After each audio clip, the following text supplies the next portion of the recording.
She was walking the path to school, but then she slowly looked around and realized nobody was there on campus at all. She was all alone, which was unusual because the kids would usually be out by now. "It's probably nothing," she said. "Maybe it's just a late lunch." She turned back around and slowly looking through the halls as she headed to her classroom.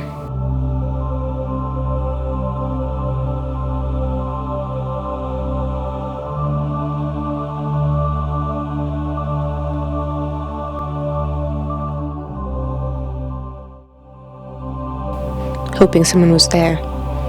As she neared, she noticed it was foggy and she was freezing cold. She put her hoodie back on.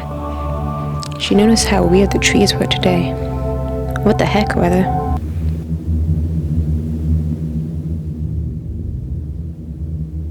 As she resumed walking, she felt with every footstep, she felt a sense of danger. But no one was around. Just her and the creepy wind. Still walking, the weather pattern changed. Now there's no chill.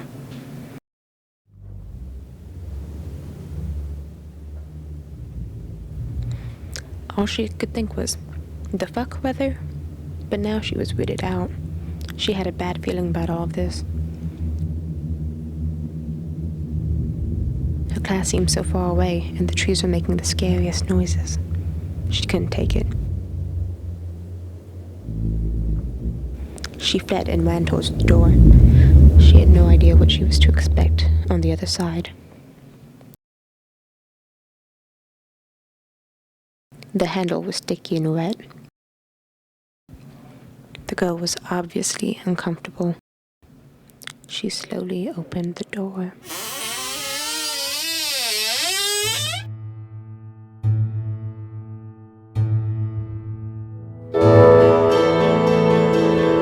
There she saw it, a whole class of dead bodies, the lights flickering on and off.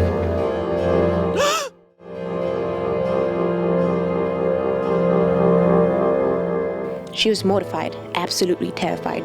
To her horror, the blood trails everywhere made her too shocked to scream. She anxiously followed the blood trail. She felt blood from the door handle still on her fingers. Dazed, she slowly walked to the class table and felt horrible. It all laid before her. Written messages in blood told it all. Her class, full of all her friends, were dead.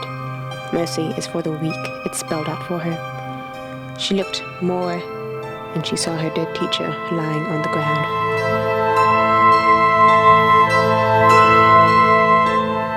She couldn't take it. She couldn't take it. She ran for the phone and she was running. Paper spelled out for her.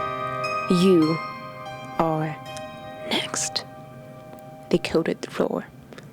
She looked up and saw the classroom she knew so well covered in dried blood, and the lights flickered on and off.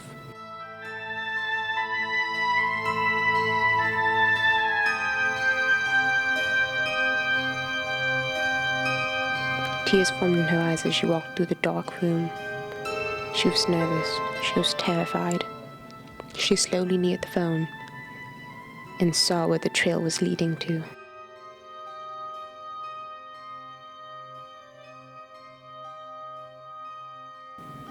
A big cabinet, big enough for a person to hide in. She got on her knees and tried to check and see if there was anything inside it. It was a big, bloody cabinet labeled "Come." To her surprise, she was face to face with the killer, the singing slasher.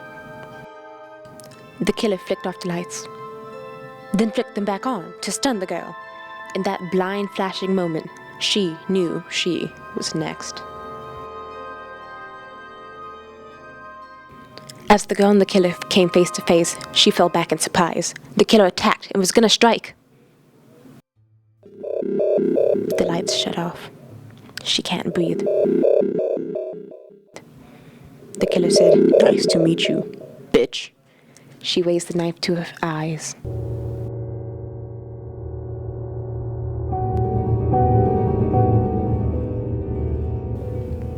The door opened all on its own. She took the bloody knife and trailed it down the girl's face. "See you later, bitch," the demon said. then disappeared. The girl was confused. She laid there in pain. The killer was getting away. She couldn't let that happen. She got up and ran. She needed justice for her friends.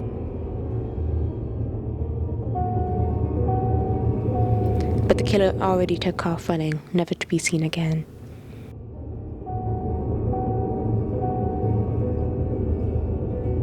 The girl was too late, and as she stood in the doorway, she realized her life would never be the same again.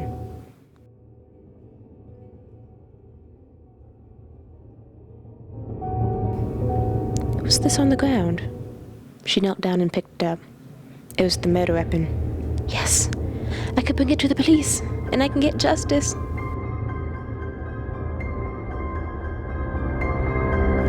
But then an old lady started screaming at her. What? Why are you bloody? Did you do this, you evil psycho? I'm gonna call the cops. You're going to jail. Stay right there, you evil murderer. She stood there, confused, but her eyes widened in fear at the revelation. She was framed by a demonic serial killer and left to take the fall. And there was nothing she could do about it.